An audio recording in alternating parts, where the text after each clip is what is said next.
Muchísimas gracias por acompañarnos el día de hoy en esto que es el 10º encuentro de investigación, en el cual vamos a presentar el libro de autoría del doctor Manuel González, que representó justamente sus estudios de doctorado, su tesis de doctorado en el tema de las relaciones, bueno, en parte de economía política, de una mirada india desde América Latina.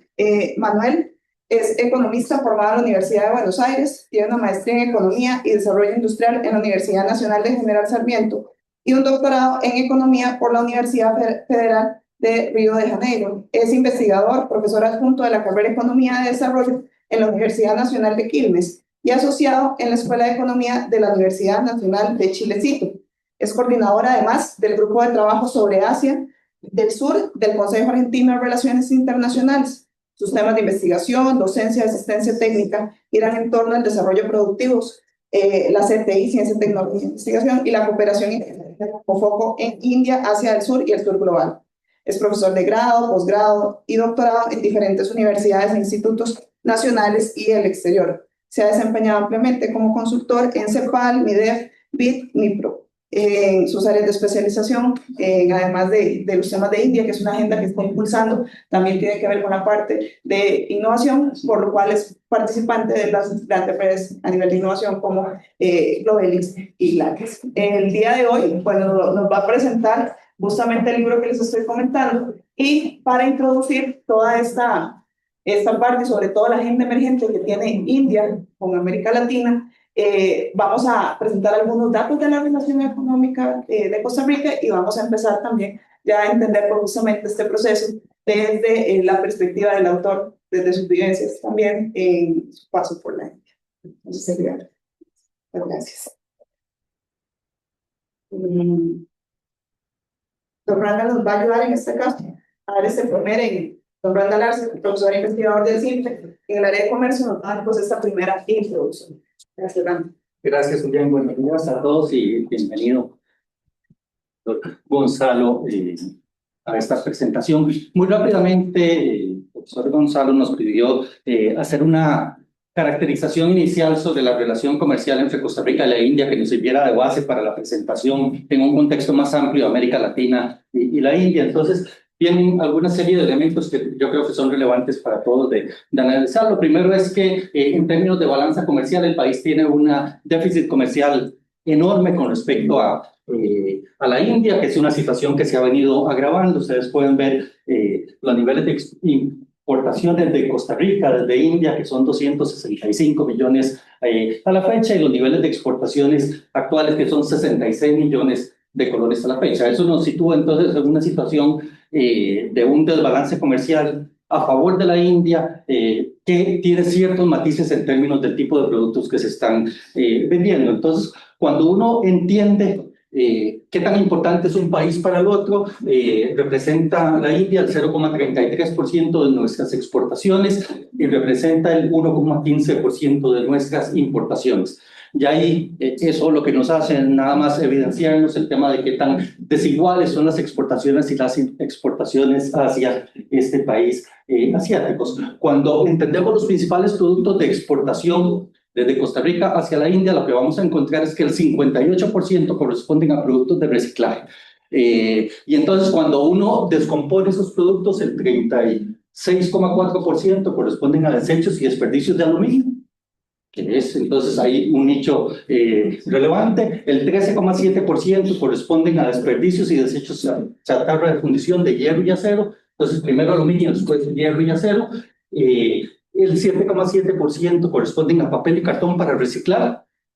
Entonces ese 58% está constituido por aluminio, hierro y acero y papel para reciclar y cartón. Y ya eso nos sitúa en términos del tipo de intercambio comercial, pero también nos explica algunos patrones productivos de la India que Manuel nos presentará ahora y que evidencian esta necesidad de estos recursos. Cuando nos adentramos en otros productos, madera en bruto, incluyendo descortada y escuadrada, es un 27,7%, particularmente teca. El 85% de este monto es teca exportada a la India. Le sigue instrumentos y aparatos de medicina, cirugía y odontología, que son exportados de establecimientos zona franca aquí instalados en Costa Rica, y posteriormente nos interesa entender un poquito para el otro lado, qué es lo que importamos desde la India. Ahí ustedes podrán ver, y caracterizado por colores, algunas categorías que son similares. Automóviles, motocicletas y vehículos representan en sí, entre ellos, un 38% de las importaciones que Costa Rica realiza desde la India. Y aquí es importante destacar que no son necesariamente marcas de la India, es bases de producción de transnacionales del ámbito automovilístico instaladas en la India que producen allá, así como producen en México y en Brasil, pero que hay un abastecimiento que viene directamente desde la India para este tipo de vehículos y de motocicletas. Después de esto está el segmento de medicamentos constituidos por productos mezclados. Aquí está un ámbito muy fuerte de productos genéricos, que uno los encuentra en las farmacias como abastecimiento de productos complementarios, y aparte de eso encontramos algunos productos de la industria química, como fertilizantes, aglutilantes, manufacturas de hierro, etcétera. Y no está todavía exento el hecho de que aparezca la ropa de cama, de mesa, de tocador, que se encuentran productos de la India acá en el país. Pero estos 10 principales productos de la India representan el 68% del total de importaciones que Costa Rica realiza. En el caso de las exportaciones es todavía más concentrada. Los principales 6 productos representan el 98,4% de las exportaciones que nosotros hacemos, con la concentración fuerte en productos de reciclaje. Y para cerrar nada más, decirles, no existe un acuerdo comercial entre los países. Existe firmado en septiembre del 2021 un acuerdo para una comisión conjunta de analizar temáticas sobre la evolución de las relaciones comerciales y aspectos sanitarios, fitosanitarios entre los dos países, pero la base comercial es esta y queríamos presentarlo para que sirva de referencia a Manuel de lo que continúa. Entonces le dejamos el espacio a usted.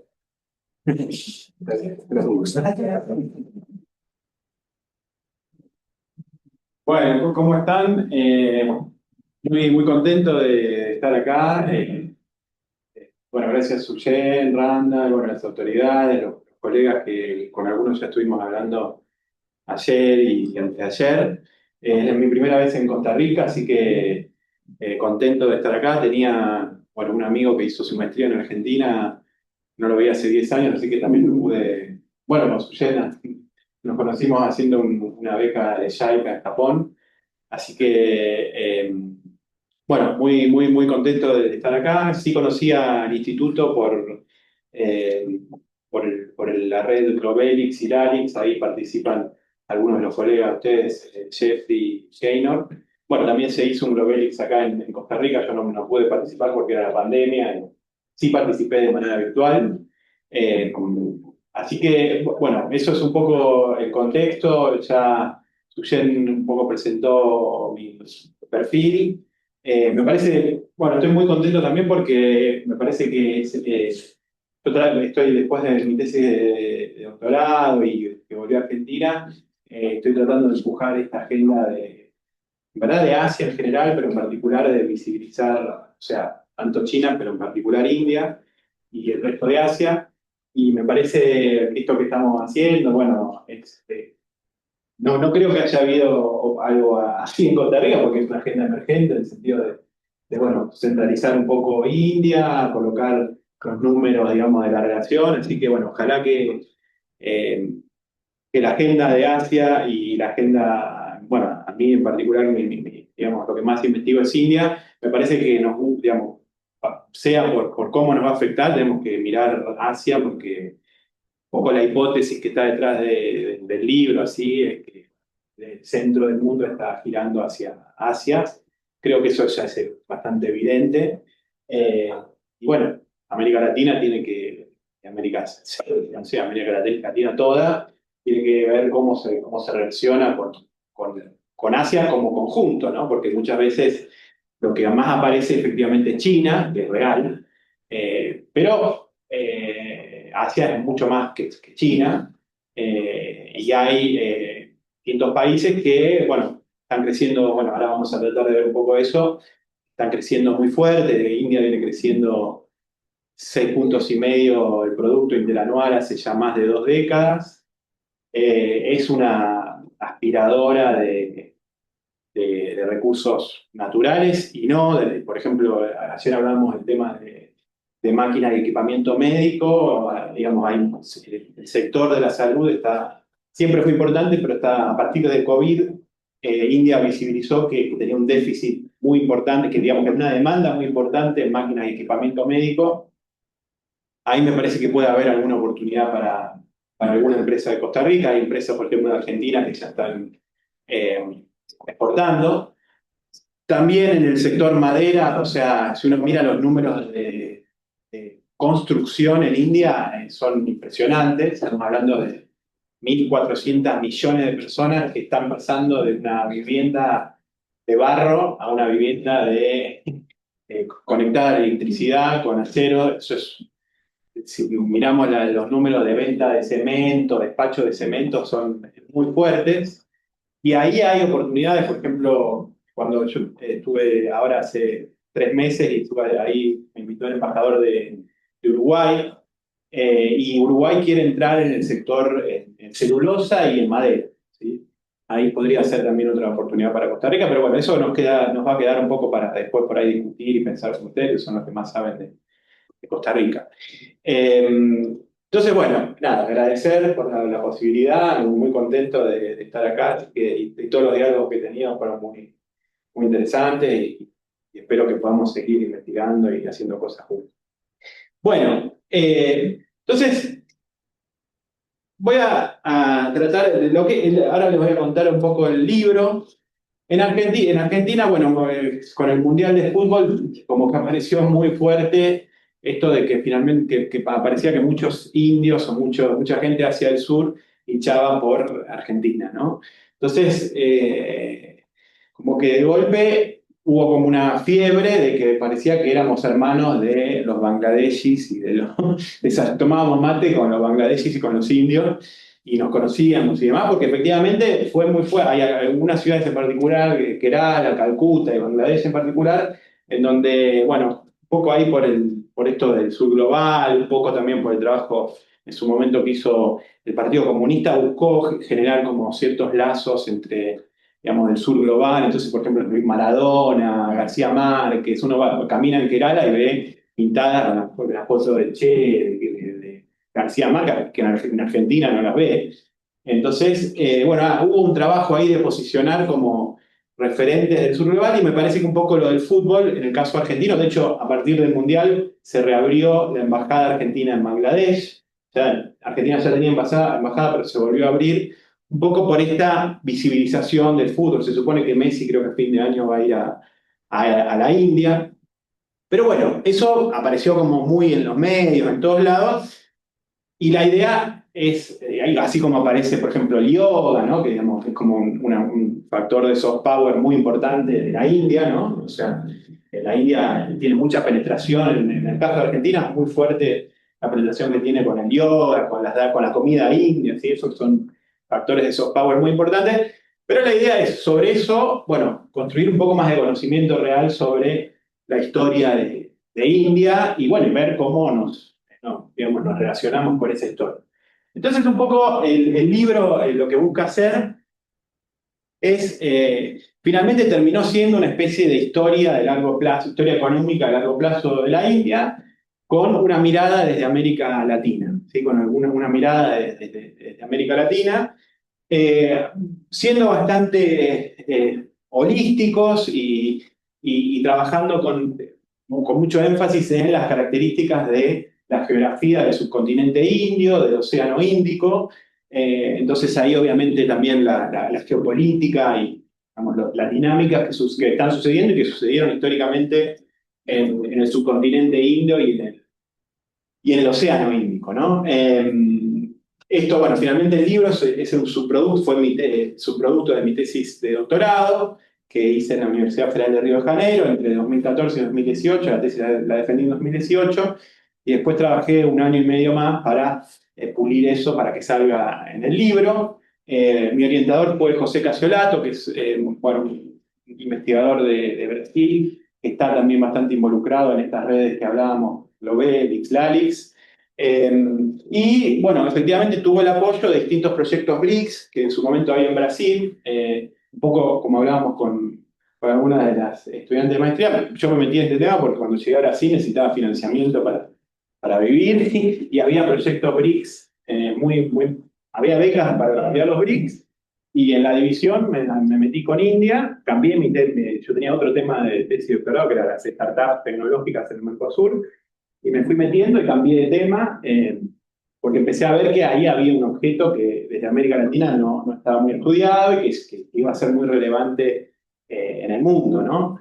Y bueno, finalmente básicamente el libro lo que tuvo es como, yo me presentaba el dilema, por así decirlo, de estudiar un objeto el cual, bueno, yo no era ni indio ni estaba viviendo allá, entonces lo estaba estudiando desde Brasil, entonces tuvo una primera etapa de mucha lectura, una revisión bibliográfica muy importante. En particular, lo que buscamos, lo que acordamos con mis orientadores fue leer muchos autores indios, ¿sí? O sea, ¿no? Leer literatura india.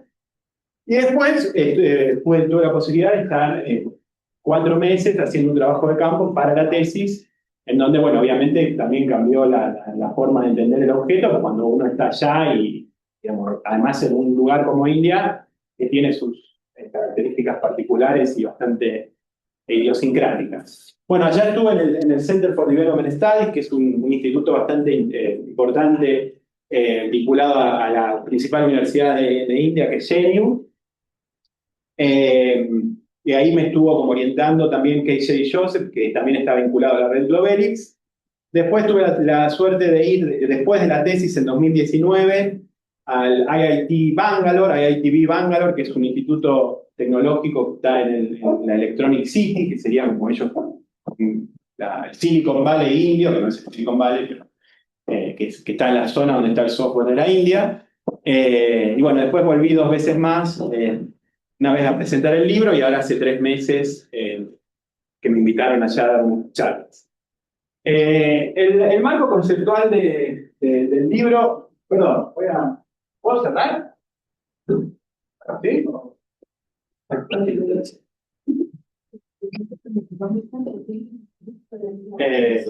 El marco conceptual del libro tiene, o sea, el libro tiene 3 partes, ¿no? Una es la parte en donde se presenta un poco el Océano Índico, el subcontinente indio, en una historia a largo plazo, previo a la llegada de los portugueses, previo a la llegada colonial. Ahí lo que vale decir es que India, ahora los vamos a ver los números, India y China eran el centro del mundo hasta el siglo XVIII, hasta 1700 y pico, si uno mira el peso manufacturero de India y China, superaba el 50% del producto manufacturero global. Y esa primera parte del libro tiene una discusión medio centro-periferia, ¿sí? Cómo la India pasa de ser un centro productor regional a una periferia de la colonia británica. Sobre eso, obviamente, hay mucha literatura, hay mucho escrito, pero la idea era darle una visión medio cepalina, medio a la Prebisch, de este pasaje de ser un centro regional a ser una periferia del Imperio Británico. Ahí, obviamente, bueno, se adopta una perspectiva histórica, histórico-estructural, o sea, la perspectiva cepalina, trabajando esta idea de centro-periferia, muy de Prebisch, y otra categoría latinoamericana, que es la idea de la heterogeneidad estructural, ¿no? La heterogeneidad estructural que la trabajamos bastante para América Latina, digamos, calza perfecto en India, ¿no? O sea, un país que puede alunizar en el lado sur de la Luna y tiene 1/3 de su población sin bancos. ¿Okay? Entonces, esa categoría que nace en América Latina, que está muy trabajada en América Latina, un poco puede llevarla a otra realidad que la verdad después me parece que incluso calza perfecta en la realidad de la India, ¿sí? Entonces ese es un bloque conceptual. El segundo bloque conceptual tiene que ver con la idea del Sistema Nacional de Innovación en el sentido amplio, es decir, no estrictamente enfocado en la política de ciencia y técnica, sino más abierto a cómo los países desarrollan conocimiento, también un poco en su contexto geográfico, geopolítico, condicionados por la disponibilidad de dólares o no, por la restricción externa o no, por dinámicas financieras. Entonces es conectar un poco los procesos de aprendizaje con el contexto más amplio del país. Y finalmente un tercer bloque conceptual que es una especie de mirada keynesiana del crecimiento económico actual, ¿no? Este 6 puntos y medio que la India está teniendo hace ya 3 décadas. Entonces, lo que todos por ahí más conocemos es, bueno, el sector de software es muy importante y lo cual es real, pero ahí teníamos la sospecha de que estaban pasando cosas al interior de la India que obviamente por ahí en India estaban visibilizadas, pero no, que no estaban tan contadas. Y lo que vamos a ver es que hay unas dinámicas internas, estas, vinculadas a la construcción, al acceso al crédito, a la inversión en infraestructura. Hoy India está invirtiendo 8 puntos del producto en infraestructura, eso es un montón, ¿sí? Y piénsenlo sobre 1.400 millones de personas. Eso implica nuevos consumos, nueva clase media, nuevos ricos, casi que en el cabo que es India, dinámicas muy fuertes de consumo. Entonces, la verdad que es muy potente. Bien, el objeto en sí que, digamos, que trabajamos es el subcontinente indio, ¿no? El subcontinente indio es ese triángulo, digamos, de esa masa de tierra que cae un poco de los Himalayas, ¿sí? Es una placa tectónica que choca con la placa euroasiática y se forman los Himalayas. Los Himalayas, digamos, el cordón montañoso más alto del mundo, los picos más altos del mundo. Siempre los Himalayas le dieron una cierta autonomía al subcontinente porque como que aislaban a la India de Asia Central, digamos. Entonces, a partir de los Himalayas salen los principales ríos de la India, el Ganges, el Brahmaputra, el Indo, ¿sí?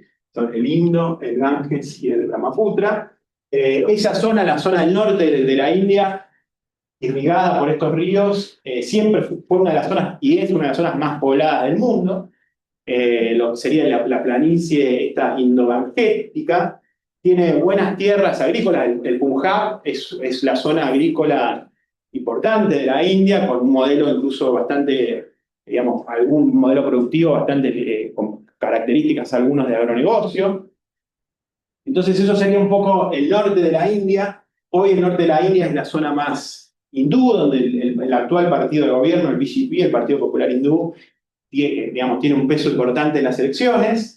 Después acá tenemos en el medio, está Bangalore, acá, que es esta ciudad muy característica en el sentido del desarrollo de la industria del software. Acá tenemos Bombay, acá está Delhi. Bueno, Bangladesh, también ahí en el delta de Bangladesh, Sri Lanka, al sur de la India, y bueno, y todo entornado por el Océano Índico, que también hoy está teniendo mucha relevancia. Por ejemplo, la política externa de Estados Unidos, Alemania, Francia, trabaja en la zona como el Indo-Pacífico. O sea, Estados Unidos no habla de la franja y de la ruta de la seda. No lo van a escuchar nunca hablar de la franja y la ruta de la seda, es una categoría muy china. Digamos, los Estados Unidos, Biden, Trump, hablan del Indo-Pacífico. La política externa que mira hacia habla de la zona del Indo-Pacífico. Eso es una novedad, es una relativa novedad que posiciona al Índico como la zona central, la categoría central en esta nueva mirada que tienen todas las potencias, porque Alemania también, Francia también. Y es un giro de esta categoría que se trabajaba antes, que era la del Asia-Pacífico, a empezar a hablar del Indo-Pacífico, ¿sí? Entonces, si uno mira, lo puede entrar al documento de la Casa Blanca, la estrategia hacia el Indo-Pacífico, ¿sí? Implica posicionar a esta región, obviamente también con Australia, con los distintos socios de los Estados Unidos, pero posicionar al Índico como un espacio central. Por ejemplo, bueno, solo para así en términos geopolíticos, en esta islita acá de Diego García, hay una base militar del Reino Unido que hoy lo opera en los Estados Unidos. Entonces, los ataques que se hacen, por ejemplo, a Medio Oriente, esta isla tiene un rol importante. Entonces, es una zona digamos, relevante en términos geopolíticos, bastante caliente en términos geopolíticos. Bueno, es un poco de contexto. Bueno, esto es un poco otro mapita, a mí me gustan bastante los mapitas. Para nada, dar dimensión de la placa esta, cómo finalmente los Himalayas un poco dividen. Este es el río Indus, ¿sí? El río Indus tiene una importancia también histórica muy para el hinduismo, porque el hinduismo entiende que la religión hindú nace en el Valle del Indo. Entonces, hoy que el nacionalismo hindú es muy importante en la India, hay un revisionismo que narra un poco la historia de la India anclada en la civilización del río Indo, ¿sí? Entonces, bueno, después el Ganges también, los hindúes van a cremar sus muertos y los tiran al río Ganges. Entonces hay ahí una carga religiosa muy importante que no es así anecdótica, sino que hoy digamos, el partido de gobierno de la India entiende que India es hindú y es un nacionalismo hindú. Entonces, India proyecta hinduismo. Si uno va a una actual embajada en Argentina, comida india, yoga, danza de la India, eso es parte del soft power de la India que está proyectando. La diáspora india es muy importante en el mundo. Bueno, Kamala Harris es descendiente de la diáspora india, el ex primer ministro del Reino Unido era descendiente de indios, la diáspora en los Estados Unidos, en Silicon Valley, es fuertísima, es tal vez la principal minoría en términos son todos millonarios, además son los que gestionan las empresas de telecomunicaciones tecnológicas. Entonces, hay un factor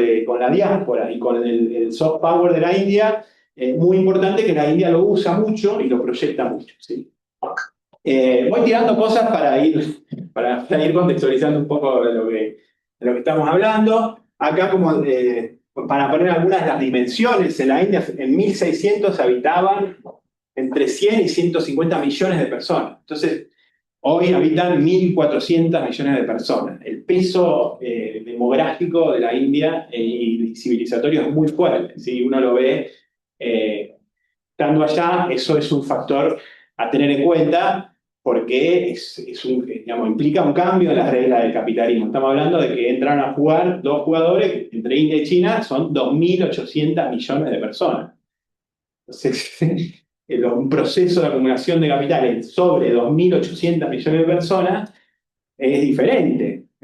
Mucha gente consumiendo, mucha gente contaminando, ¿sí? Entonces ahí eso es una característica que está bueno tenerla en cuenta. Entonces, bueno, la primera parte del libro discute el proceso de lo que, digamos, realmente yo llamé de periferización, lo podría llamar de colonización, digamos, del subcontinente, o en la historia global aparece como la gran divergencia de la India, que es básicamente como el subcontinente indio, que también le pasó a China, ¿no? Pasa de ser un centro regional a ser una periferia de la corona británica. Y eso implicó, en términos concretos, la caída estrepitosa en términos de peso industrial, tanto de la India como de China. India y China en 1750 representaban aproximadamente el 50% del producto manufacturero. Es verdad, era una manufactura protoindustria, digamos, no era la manufactura de la revolución industrial, pero fíjense que prácticamente en el siglo XIX, en 100 años, o menos de 100 años, parece 50 años, cae muy fuerte el peso tanto de India como de China y sube muy fuerte el peso de Europa. Eso básicamente es, por un lado, la revolución industrial, que es una dinámica en sí, pero por otro lado, es el proceso de penetración y, digamos, downgrading, ¿no? Del subcontinente indio y China en manos de Europa, ¿sí? Digamos, este 24,5% estaba muy basado en rutas de comercio que se extendían por el Índico, por el Pacífico, ¿sí? Digamos, el comercio en India, no era India, sino en el subcontinente indio y en el Índico estaba muy desarrollado.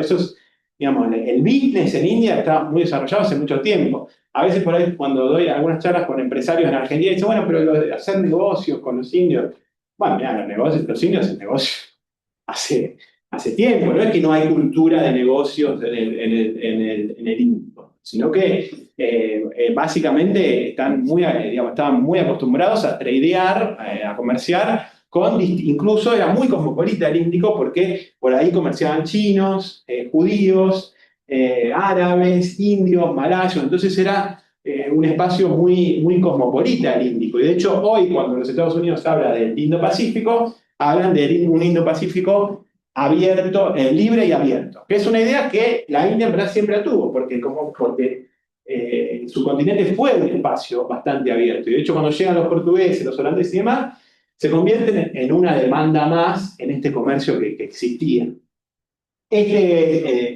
Efectivamente, este comercio estaba muy basado en productos textiles, ¿sí? Que sí, digamos, aún hoy los textiles en India siguen siendo muy relevantes, pero en esa época los textiles indios tenían mejor, digamos, eran de algodón, tenían colores que en Europa no existían, porque Europa, digamos, pre-revolución industrial, tenía textiles de lana. Entonces, cuando llegan un poco los portugueses y después los ingleses, con la Compañía Británica de las Indias Orientales, que ahora vamos a ver un poco más, en verdad lo que se transforman es en importadores de textiles indios. ¿Sí? Europa empieza a demandar, y la aristocracia europea importaba textiles indios. Entonces ahí se arma un debate, incluso en Reino Unido hay debates en el Parlamento, en donde el padre de John Stuart Mill decía, al final armamos la Compañía Británica de las Indias Orientales para que vaya y tenga una misión medio imperial y nos está llenando de importación. Salió el tío por la culata, dice, esto además, decía, las frases son muy geniales, dice, esto es una orgía de corrupción, decía, porque claro, los de la Compañía Británica en verdad importaban y hacían su negocio y se llenaban medio de guita los de la compañía, que eran los gerentes de la compañía. Entonces, bueno, eso fue, de hecho hay distintos autores que lo trabajan y hay muchos libros muy interesantes, por ejemplo How India Closed the World, cómo India vistió al mundo, que un poco retrata un poco esto, que cuando llegan los europeos, lo primero que empieza en ese flujo es una gran importación de textiles de la India. ¿Sí? Bueno, pero hasta que la revolución industrial se empieza a establecer, uno hasta incluso forzando un poco la barra podría pensar a la revolución industrial como un proceso de sustitución de importaciones de textiles indios, hay algunos autores que lo sugieren, no, es un poco forzado, pero a uno empieza, si se empieza a leer, por ejemplo, los industriales de Manchester empiezan a decir, che, estamos acá avanzando con la revolución industrial y nos están importando, estamos llenos de textiles indios, ahí aparecen distintas, lo que hoy llamaríamos trabas para arancelarias, la Navigation Act, la Calico Act, distintas actas, que lo que hacían básicamente era restringirle a la compañía las importaciones. Entonces, si importaban primero la camisa o el telar, todo, después dicen, bueno, podés importar la tela por metro. ¿Sí? Después aparece otra Calico Act y le dicen, bueno, la podés importar, pero no teñida. Y así fueron, o sea, a través de trabas arancelarias, a través de la revolución industrial en sí, y a través de ciertos cambios que se sucedieron al interior de India en términos agrarios y endeudamiento agrario, bueno, y también violencia, obviamente, básicamente reseteando a la India de un productor textil a un productor de semillas, ¿sí? Muy orientadas a las necesidades de exportación y a las necesidades británicas. Bueno, no voy hay toda la primera parte del libro en donde está contado un poco todo ese proceso, no lo voy a desarrollar porque sería también muy largo, pero un poco lo que se discute ahí es este proceso de downgrading de la India, que se transforma de un centro de producción regional textil a una periferia de la corona británica, obviamente por métodos, por factores de precio y no precio, por decirlo así. Cuando la revolución industrial obviamente estaba consolidada, ya ahí los textiles indios no tenían cómo competir, ¿sí? Ya ahí había un cambio en el paradigma productivo. A partir acá hay una rebelión en la India, acá me estoy salteando, que no voy a alcanzar a desarrollar, cómo llegan los portugueses a Calicut, ya en 1498, después cómo se establecen las distintas compañías, la británica y la holandesa. Finalmente la holandesa desplaza un poco a los portugueses y es la británica la que inicia un poco la penetración en el subcontinente. Esta es la máxima extensión que termina teniendo el imperio británico en el subcontinente, ¿sí? La compañía cumple un rol muy importante de penetración en el subcontinente, haciendo lo que se conoce como fiscalismo militar, o sea, dominando primero el puerto de Calcuta y después se va extendiendo por distintas regiones del subcontinente. Es muy loco porque, digamos, la compañía en principio era una multinacional. Si bien iba acompañada de la Armada británica, realmente es una multinacional que domina un subcontinente. ¿Sí? Y entonces, a partir del 57, que hay una gran rebelión en el subcontinente, la corona dice, bueno, esto de que la compañía gobierne un subcontinente no va más, vamos a conformar el Raj británico. Y ahí se transforma la India efectivamente en una colonia británica. A partir del 57, ahí se lleva el ferrocarril, se instala un poco el Estado británico en el subcontinente. El ferrocarril sirvió para sacar granos y, digamos, para profundizar este perfil más primario exportador de la India, ¿sí? Entonces, bueno, eso está un poco... y acá finalmente, bueno, fíjense también cómo la caída estrepitosa, también, no solo en el peso manufacturero, sino en el perfil exportador del subcontinente, que Spicewood eran textiles, ¿sí? Realmente India pasa de exportar el 33% de textiles a 3%. ¿Y qué crece ahí? Bueno, las exportaciones de azúcar, de opio a China y de algodón bruto, ¿sí? Entonces lo que finalmente en términos económicos se dio es un proceso de primarización fuertísima del subcontinente, ¿sí? Esa primarización aplicada sobre aproximadamente 300 millones de personas implicó en términos de bienestar, porque uno, digamos, el caso contrario sería, por ejemplo, Argentina, que, digamos, la relación con el Imperio Británico, con poca población, el Río de la Plata, buenas tierras y demás, el modelo agroexportador funcionaba bien. Pero acá, en el caso de la India, básicamente implicó hambrunas fuertísimas y un montón de población que se quedó, digamos, muy desamparada y una sujeción en términos de que sos una colonia del Reino Unido, ¿no? Era la principal colonia del Reino Unido. Bueno, entonces esa es la primera parte del libro. La segunda parte es como un poco más cómo se empieza a independizar la India, el movimiento anticolonial y la construcción del Estado en el subcontinente. ¿Cómo estamos, Feti? ¿Me quedan 15? Claro. El periodo entre guerras se suceden distintos procesos. Uno es digamos, el partido del Congreso y el movimiento anticolonial con la figura de Gandhi y otros líderes. Empieza a tener una llegada mucho más fuerte y empieza a demandar, básicamente India ya había colocado tropas para las dos guerras mundiales, empieza a demandar más grados de libertad para la India, ¿sí? Ahí aparece el movimiento de Quit India, ¿no? Digamos, como la marcha de la sal, digamos, abandonen India. Y finalmente, bueno, se da en el 47, estoy pasando de distintos procesos, pero un poco rápido, la independencia de India y Pakistán. Eso, digamos, implica la independencia de la India y implica también la creación de Pakistán. Ahí con un conflicto religioso muy importante en términos, digamos, del choque, digamos, sí, religioso-cultural, que se mantiene aún hoy esa tensión, ¿no? Pero finalmente, bueno, implica la independencia de la India. Si uno mira, así en una mirada de largo plazo, el crecimiento económico de la India desde su independencia, lo que vemos es que es un proceso de aceleración del crecimiento. O sea, durante el periodo de Nehru, que es entre el 47 y el 64, el crecimiento promedio del producto son 3,5 puntos. Con Indira en los 80, que para América Latina es la década perdida, crecen 5,5 puntos promedio, y ya en este siglo están entre 7 y 6 puntos. O sea, con sus problemas, digamos, con sus, que vamos a poder mover algunos, implica un proceso de aceleración de crecimiento y de reconstrucción estatal, ¿sí? Bueno, el periodo básicamente de la segunda mitad del siglo XX es liderado un poco por estas dos figuras, ¿no? Nehru y Indira Gandhi, que son los líderes del partido del Congreso.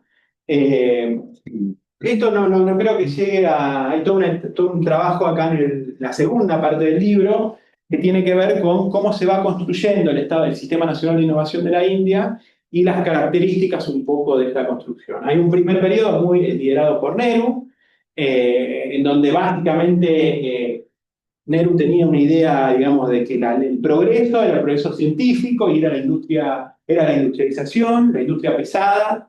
Entonces ahí, digamos, se copian algunos planes quinquenales de Rusia, los adaptan a la India. Sin embargo, el sector privado seguía existiendo, entonces era una economía mixta, no era una economía totalmente estatizada, ¿sí? Y se dio un poco en el 47, en la Constitución de la India, una alianza entre la élite científica que se había formado en Inglaterra, digamos, India ya tenía físicos, premios Nobel, etc. Incluso Nehru y Gandhi habían estudiado en Inglaterra, con una idea de que, bueno, la India independiente, el desarrollo de la India independiente iba a estar muy anclado en el desarrollo científico. Y la ciencia para ellos era lo que se conoce como la Big Science, grandes proyectos científicos. Por eso, de arranque, inician con desarrollo espacial, desarrollo nuclear, ¿sí? Posteriormente se va a transformar en el desarrollo de defensa. India hoy es potencia nuclear, potencia espacial, y una idea de que finalmente muy liga con sus potencialidades y debilidades de que el progreso era el progreso científico, ¿sí? Eso finalmente se mostró en que India alcanzó logros muy importantes, como su programa espacial, su programa nuclear. Para un país pobre o en desarrollo no existe otro país que haya alcanzado ese desarrollo espacial y nuclear. Sin embargo, bueno, a pesar de tener ese desarrollo, no resolvió problemas más básicos como esto que hablamos. A llevar agua potable a su población. Entonces, ahí aparecen algunas discusiones que se dan en el mundo de esto de la ciencia y la técnica, de, bueno, cómo se logra vincular esta capacidad científica con la estructura productiva y con las demandas sociales, ¿sí? Digamos, si bien se ha hecho mucho, todavía es una deuda o es un desafío que aún tiene la India, ¿sí? Voy a avanzar porque si no, no vamos a llegar. El periodo de Indira es un periodo más complejo que el de Nehru porque tiene distintos impactos del sector externo, sequías para India. Aún hoy en la India aproximadamente el 45% de la población vive del agro. Entonces, si tenés un mal monzón, que es el viento que irriga el continente, hay riesgo de que tu producción agrícola no crezca. Entonces, si tenés una sequía, también es un problema, ¿sí? Entonces, el agro es un sector muy sensible para India. Sé que acá hay algunos que están viendo ese tema. Y digamos, en el COVID, India, digamos, prohibió exportaciones de trigo porque había riesgo de desabastecimiento. Entonces, el sector agrícola en la India es central y es muy complejo porque tenés mucha población que aún vive del agro.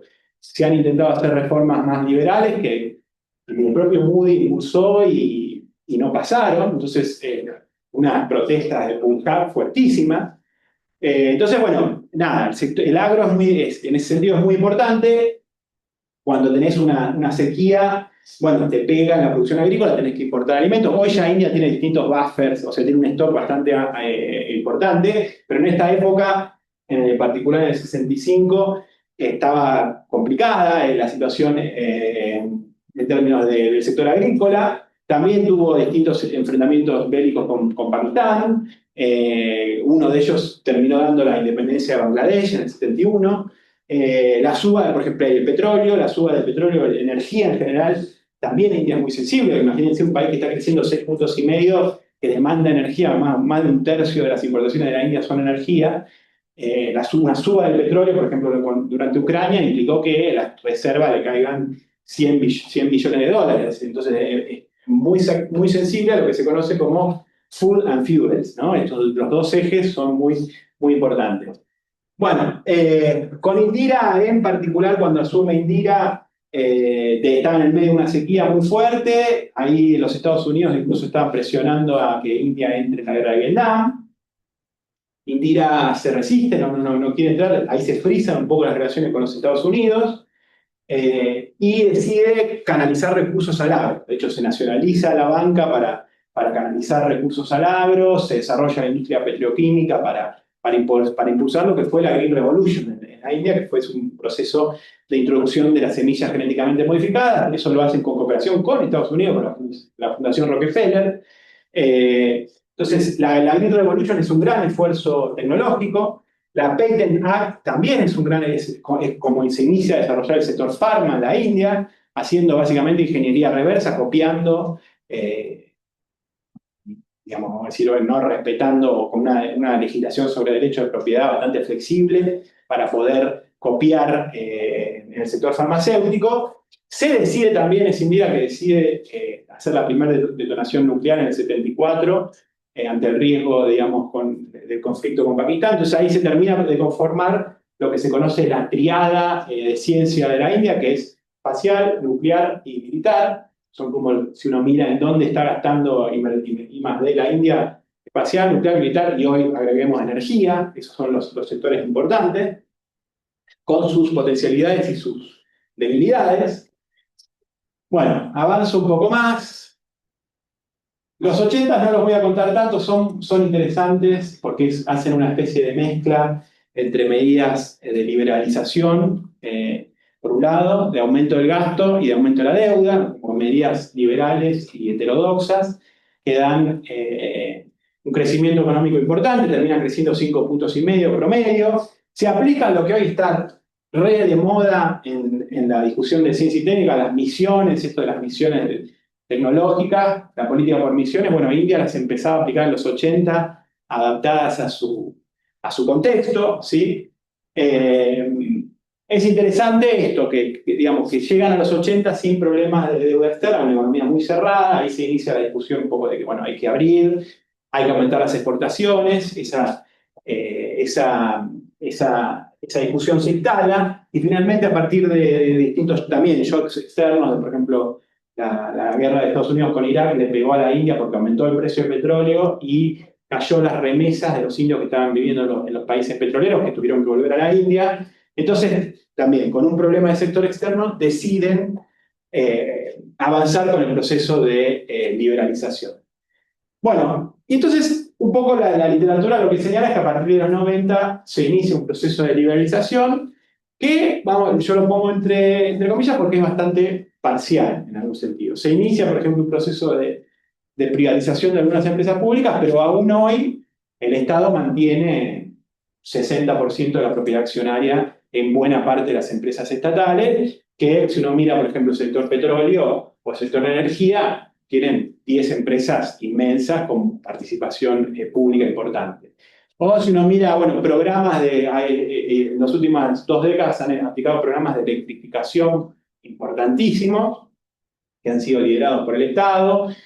El Estado está gastando 4% de la inversión pública, eso para América Latina es muchísimo. En América Latina está abajo del 3 puntos, Argentina está abajo hoy del 0,5, casi no estamos invirtiendo en infraestructura. India está invirtiendo 8 puntos del producto de infraestructura, y empiezan a suceder algunos procesos por detrás de urbanización, ¿sí? El peso de la energía, acceso al consumo vía crédito. Ahí hubo un boom de crédito en la India en las últimas 2 décadas. El sector software se consolida como una máquina de dólares para la economía india, y las remesas, también un factor muy importante, llegan a ser 3,5 puntos, 4 puntos del producto. Eso también implica entrada de dólares para la India. Bueno, este es el actual primer ministro de la India, ya va en su tercera gestión de gobierno, Narendra Modi, digamos, con una impronta más de nacionalismo hindú, que entiende que la India es hindú. Eso tiene algunas implicancias, obviamente, para las minorías internas musulmanas de la India, pero lo cierto es que hay una búsqueda de la India de decir, bueno, fuimos colonizados, fuimos fragmentados, fuimos ocupados por distintos poderes extraterritoriales, hoy buscamos una unidad nacional anclada en el hinduismo. Y esto está siendo muy potente, digamos, pues no es solo retórica, sino que está acompañado de cierto progreso material, acumulación de capital, infraestructura. Entonces ahí hay una una conjunción que es en la actualidad de la India, es un poco esa la situación que hay. Un poco para hablar, digamos, todos conocemos los drivers o por ahí son más conocidos en la idea de que, bueno, India es una exportadora, digamos, el sector software de la India, que es muy relevante, y eso es así, ¿sí? Es muy relevante, el rol de la diáspora en el Silicon Valley es muy relevante, las remesas también son muy relevantes, eso de alguna manera acomodó el sector externo indio, ¿no? Hoy casi 2/3 de las expos tiene que ver con servicios, ¿sí? Servicios orientados a Reino Unido, a los países árabes, a Estados Unidos, ¿sí? Hay una dinámica, hay mucho indio multimillonario que tiene el dueño de fondos de inversión de Estados Unidos que invierten en la India, hay una dinámica ahí en el sector telecomunicaciones, farma, real estate, entre India y Estados Unidos muy fuerte. Entonces, eso es un poco el sector externo, pero, digamos, si uno mira qué podemos exportar, o qué pueden, porque si no sería como todo amenazas, bueno, pero hay también oportunidades en el mercado de la India, y uno lo que empieza a ver es que hay mucha población que empieza a acceder al consumo, ¿sí? Principalmente de clases y castas medias altas. Hay un gasto muy importante en términos de inversión en infraestructura, muy anclada en energía, transporte, urbanización. El sector de real estate está bombando, como dicen los brasileños, en el sentido de que uno va ahí y no para de escuchar martillos, es como una especie de permanente obra, ¿sí? Eso, algunas cosas son casitas más chiquitas, pero otras son mega torres. Bueno, eso implica una demanda, como les decía antes, cemento, madera, cobre. Hoy, por ejemplo, la minería en Argentina de cobre, los proyectos podrían estar orientados a la India, porque eso implica cables eléctricos de cobre. Entonces, si uno mira las proyecciones de demanda de cobre, energía, si uno mira los números de consumo de aire acondicionado, motos, todo eso, digamos, explotan. Eh, bueno, estos son algunos de los paisajes, ¿no? Uno puede ver como una especie de gran obra de infraestructura de una avenida en el medio por ahí de calle que de barrio, ¿sí? Entonces, eso es un poco el paisaje de la India hoy. Bueno, estos son algunos de los personajes, digamos, los CEOs, CFO de las principales tecnológicas, si uno mira la lista de los Estados Unidos, buena parte son indios, y sin embargo, y pese a todo esto, es claro que hay una heterogeneidad estructural fuertísima en términos de, bueno, si bien los sectores más bajos están mejorando en términos de indicadores de pobreza y demás, con este proceso de acumulación de capital, la distribución del ingreso está empeorando, hay obviamente temas de género, digamos, temas de contaminación, grandes progresos, como les decía antes, esta idea de, bueno, un desarrollo tecnológico muy importante y, sin embargo, otros problemas mucho más básicos aún no solucionados, ¿sí? Hay una gran diferencia entre estados, no es lo mismo la agricultura de Kerala como la agricultura de Gujarat, y obviamente tensiones geopolíticas con todo el vecindario, ¿sí? Para ir cerrando, digamos, el tablero geopolítico del Índico y de lo que sería el Indo-Pacífico también es central en el mundo de hoy, en el sentido de que, bueno, hay distintos autores que señalan que, por ejemplo, es en el Océano Índico donde la rivalidad entre Estados Unidos y China se entremezcla con la rivalidad entre China y la India, y la lucha de los Estados Unidos con el terrorismo islámico en Medio Oriente, incluyendo la idea de la contención a Irán y también a China. Entonces, es un escenario bastante caliente, pero que hace que, por ejemplo, para los Estados Unidos ha firmado distintos tratados con la India en términos militares, tecnológicos, etcétera, que también implican transferencia de tecnología hacia la India. Los Estados Unidos lo que busca establecer un poco es esta alianza, digamos, en el Indo-Pacífico, digamos, Corea, Japón y Australia un poco son los socios de los Estados Unidos en la región, y lo que hasta ahora lo que apuntaba es tener un socio en India. A partir del tarifazo de Trump, bueno, este escenario hay que evaluarlo, y de hecho, a partir del tarifazo de Trump, la India empieza Moody a reacomodar, fue a la Shanghai Cooperation Organization, reactivó el foro de los BRICS, llamó a Lula. Entonces, la India hoy por hoy tiene como mucho juego geopolítico en el sentido de, bueno, juega al Indo-Pacífico, pero también juega a los BRICS, juega al sur global. Entonces va acomodando un poco su discurso dependiendo el momento. Y bueno, nada, un poco esto es mucha, sé que es mucha información y por ahí, bueno, hay cosas que no logré desarrollar del todo, pero es un pantallazo así, la idea es dar un pantallazo general de la historia de la India. Y bueno, y se abren distintos tipos de agendas en términos de la relación con América Latina, la relación con Costa Rica. Eso, bueno, es una agenda que podemos ir conversando y trabajando a futuro. Así que, bueno, gracias.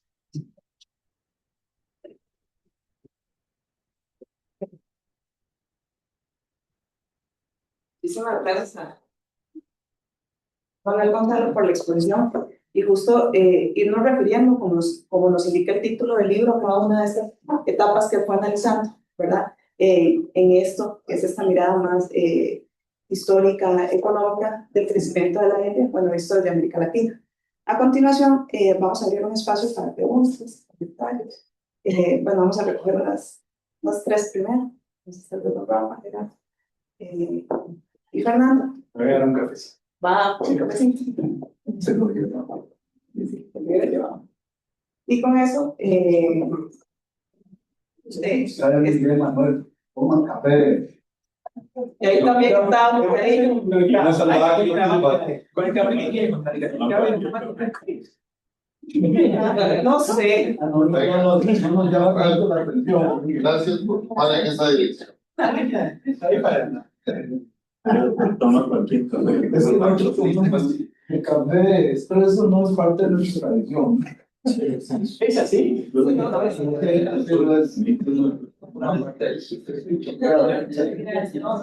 Pero vamos a atender la demanda extranjera. La próxima vez que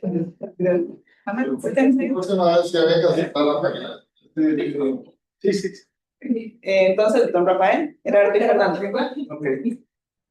Bueno, tal vez primero un comentario, después dos preguntas. Realmente es una muy buena oportunidad para nosotros conocer más a la India. Esta es una lectura yo la tengo desde hace, bueno, desde que empecé el doctorado tuve contacto con gente de Kerala. Con ellos me llevé esta anécdota la conocen aquí seguro, porque la he dicho muchas veces, pero a pocos días de estar en tiempo rememorando y empezando mi doctorado, me abordan dos hindúes, ¿verdad? Y empezamos a hablar, ¿verdad? Y de pronto me doy cuenta de que ellos sabían mucho de Costa Rica. Y para mí, y yo no sabía nada, para mí es la India, ¿verdad? Y ellos venían de Kerala, ¿verdad? Entonces, lo que les llamaba la atención para acordarme era la similitud, digamos, en los análisis de desarrollo, que algunos autores, creo que Amartya Sen fue uno de los que logró analizar Kerala y el desarrollo de Kerala y Costa Rica, ¿verdad? Y Kerala, un estado por mucho tiempo, yo no sé si continúa, donde el Partido Comunista era dominante. De hecho, uno de ellos, o los dos académicos que conocieron, miembros del Comunista. Ok, esto para empezar. Es interesante, digamos, de los datos que vos das, tengo una muy vaga idea de una lectura. La primera lectura que hoy leía algo de Amartya Sen, donde él asociaba el tema de los derechos, ¿verdad? Que uno desarrolló mucho. Pues yo lo leí esto allá por los años 90, un artículo, el tema de los derechos, la democracia y cómo se resolvían problemas graves. Entonces, el problema grave era las hambrunas, ¿verdad? Las hambrunas, entonces había una comparación. Las hambrunas en la China están ahí, pueden no resolverse, nadie se da cuenta, ¿verdad? En la India están ahí, pueden no resolverse, pero sí son de lo mismo dominio público, un poco para reivindicar el papel que juega un sistema, digámoslo así, más abierto, aunque de la India es muy difícil decir que es más abierto, ¿no? Pero digamos que era, a mí me dejó, entonces me quedó la idea de que a lo mejor por ser un sistema más abierto, la India, en el tema de crecimiento en el largo plazo, posiblemente la China le llevaba ventaja, ¿verdad? Por un partido, por el centralismo. Sin embargo, los datos que vos estás dando del largo plazo de la India, ¿verdad? Realmente son importantes. Pero lo hago como comentario, digamos, de lo que me ilustra. Ahí estoy leyendo, de vez en cuando leo el libro de Nehru sobre la historia de la India, ¿verdad? Desgraciadamente, yo creo que voy a terminarlo cuando me retire, ¿verdad? Muy largo. Es grande y además cada rato tengo que irme a hacer otras lecturas para poder entender esa diversidad que es Está bueno el libro. la India. Bueno. Sí. Ok, dos preguntas, digamos un poco para, primero mencionas, voy a empezar mejor por la segunda, el tema del upgrading. O sea, muy interesante, digamos, esa prioridad que ha tenido históricamente a partir de Nehru y los predecesores del el tema tecnológico, el tema del científico, digamos, que es un elemento importante, ¿verdad? Y entonces tenemos claro, creo que la India es el país que tiene más científicos per cápita, ¿verdad? Y el gran impacto que tiene, ¿no? Pero la pregunta que yo te quería hacer, digamos, vos mencionaste el upgrading de la India, pero digamos, a mí me cautiva discutir el upgrading, ¿verdad? Hace unos días con los estudiantes del curso les hablaba de una decepción que yo tuve, ¿verdad? Yo andaba discutir upgrading, o sea, discutir el poder en las cadenas, entonces, ¿cómo lo hacemos, verdad? Fui a una universidad donde me rebotaron, me pareció que yo era demasiado blanco y negro, extremista, no sé. Pero quiero traer, digamos, como esa base científica que tiene la India, más allá de ver el panorama global de la India, ¿verdad? Donde uno podría decir, si tiene un upgrade, si al interior de las cadenas la India puede aspirar a mucho más de eso, o si lo está aspirando. Yo en la China lo veo claramente. Pero esa es la primera pregunta. La segunda es sobre la oportunidad que vos ves en un sector como el de implementos médicos para un país como Costa Rica.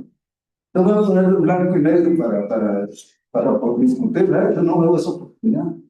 Yo la veo por el empleo para Costa Rica. Esa oportunidad ya la están aprovechando la inversión extranjera que está aquí, ¿verdad? O sea, ganaremos a través del empleo que genere, ¿verdad? Pues me cuesta, sí, pero no. Y segundo, ¿verdad?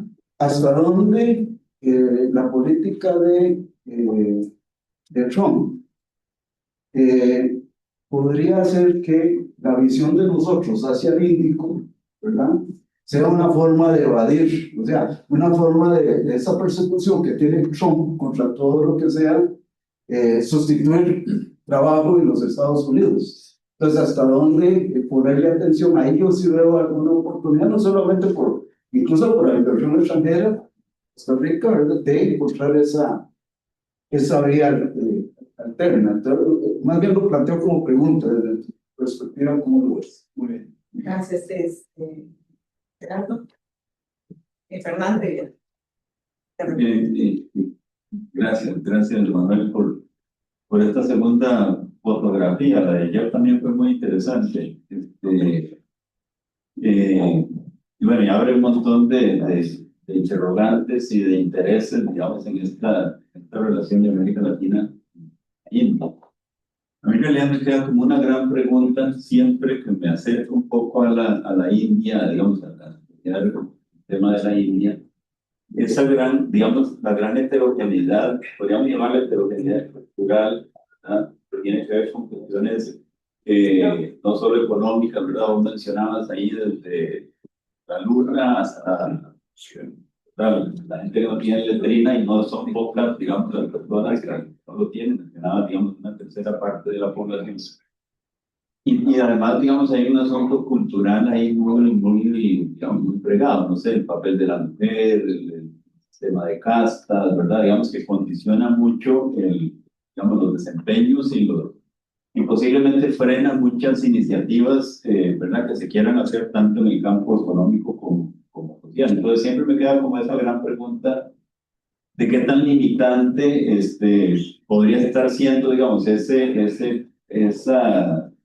gran heterogeneidad estructural y no solo, digamos, limitante para alcanzar algunos objetivos, digamos, económicos o sociales, sino más bien como para resolver un problema global, digamos, hasta dónde podríamos considerar, digamos, las políticas en la India como exitosas cuando no resuelve, digamos, unas situaciones muy básicas, ¿verdad? De higiene, de salud, digamos, claro, algo por ahí en términos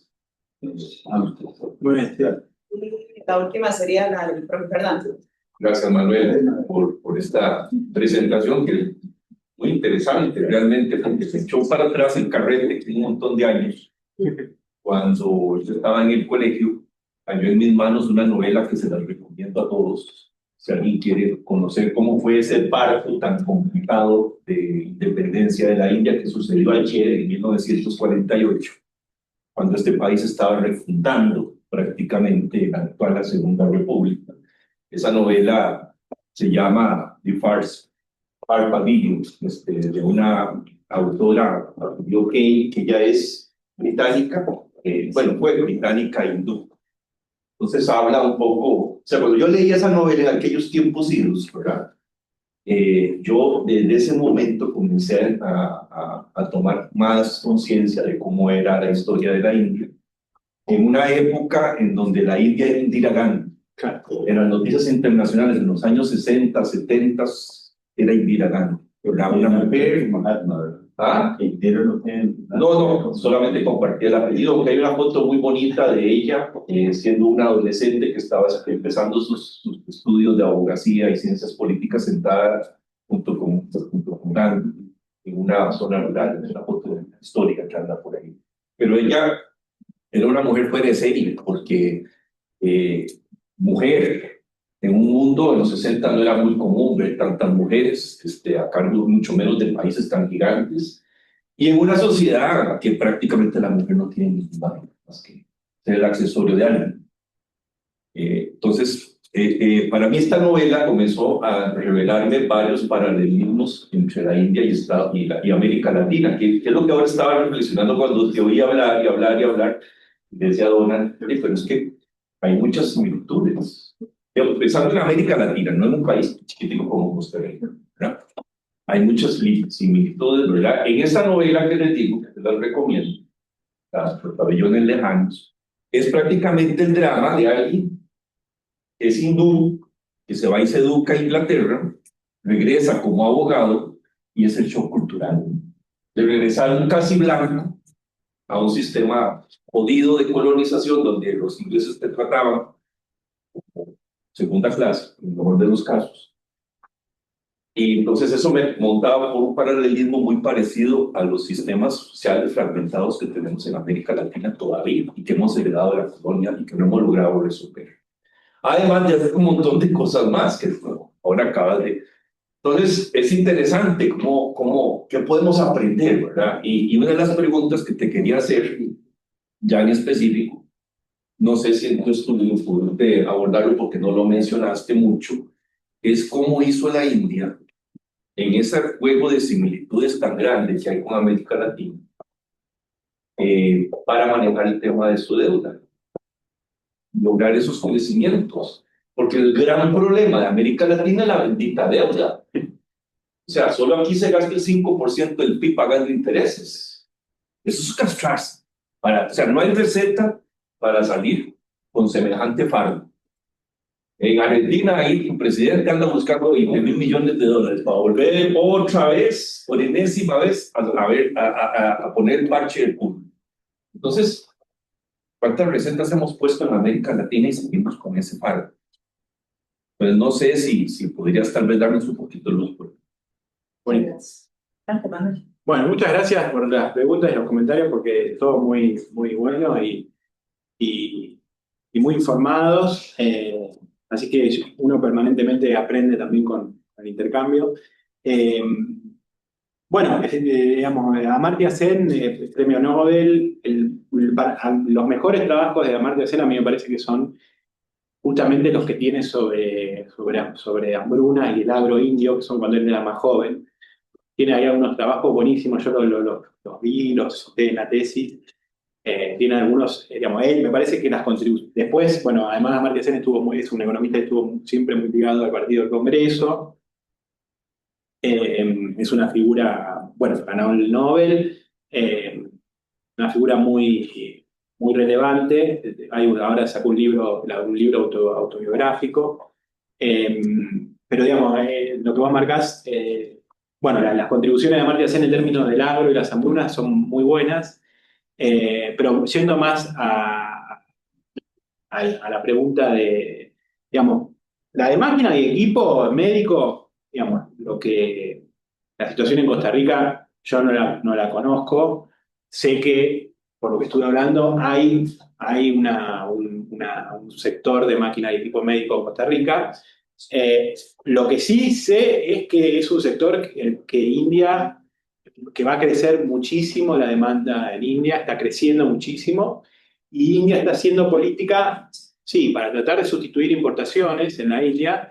Ahora, esa sustitución de importaciones puede implicar que una empresa de otro país se instale en la India. De hecho, ahora estoy investigando un caso de una empresa argentina que estaba exportando unos indicadores de higiene de las salas médicas y que está pensando en abrir una sede allá. Una empresa, bueno, le exporta $1 millón a la India, tienen 350 empleados.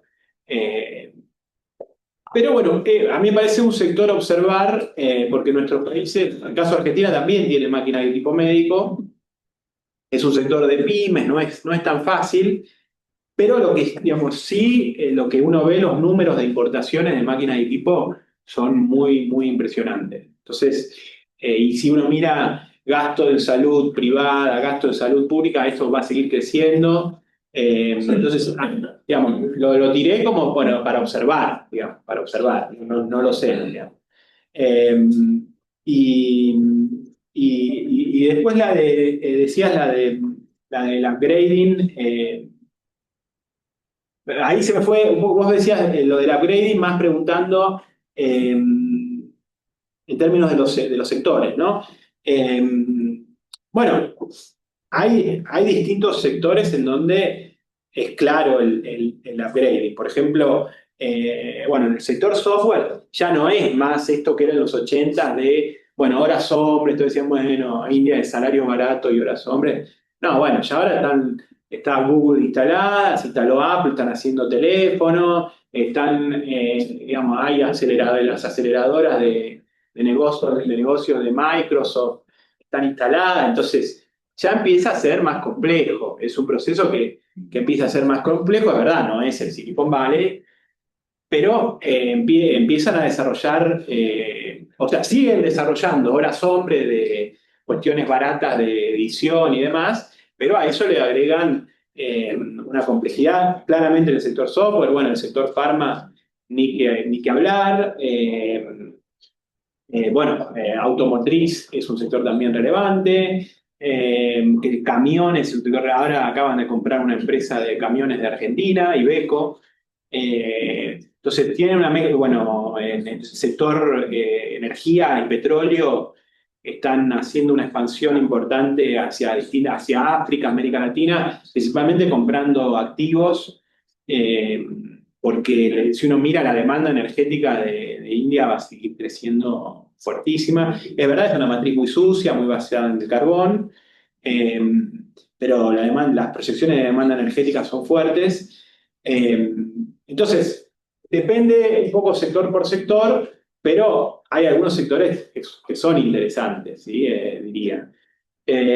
Bueno, no sé si se respondí del todo. Y la de Trump, bueno, ahí habría que que verla cómo termina operando. Con India fue raro porque estaban negociando un tratado de libre comercio hace ya varios años, y las relaciones India-Estados Unidos venían creciendo mucho, con demócratas y con republicanos. Por eso sorprende un poco lo de Trump. Ahora, también es como Trump, digamos, tira un poco la piedra y después va y negocia. Entonces, en paralelo, no sabemos, digamos, si efectivamente, digamos, India también negocia. Entonces, puede estar digamos, las tarifas, digamos, y obviamente a India la han presionado con las importaciones del petróleo ruso muy fuerte. India mantuvo las importaciones de petróleo ruso. Me parece que esto también es una presión, pero digamos, si Trump deja ir a India con China, ya está. O sea, game over, digamos, porque entonces me parece que ahí no, digamos, tiene que haber, digamos, justamente, digamos, si efectivamente alinea India y China, es la peor política externa de los Estados Unidos. Que bueno, hay que ver. Además hay conflictos entre India y China que no son simples de resolver, en torno al Himalaya, etc. Pero me parece que con India Trump va a negociar, porque hay muchos aspectos de convergencia, esto que decía, digamos, el sector de telecomunicaciones, por ejemplo, Amazon, Google, están entrando al mercado indio, el 5G y 6G que están desarrollando, lo están desarrollando con empresas norteamericanas. Entonces, hay mucha, en farma también, nuclear también hay algo ahí. Entonces, hay mucha complementación con los Estados Unidos. Por eso llama la atención un poco patear el tablero de Trump. Me parece que tiene que ver con seguir presionándolos a que, digamos, finalmente no compren petróleo ruso, y bueno, que le bajen un cambio a los BRICS, y después negociarán. Pero bueno, es verdad que hay que estar atentos, digamos. Eso, nada, es un poco lo que se podría decir. Y después, bueno, Gerardo, lo de la heterogeneidad estructural es así. Ahí, bueno, depende, hay como mucha, da para largo, pero es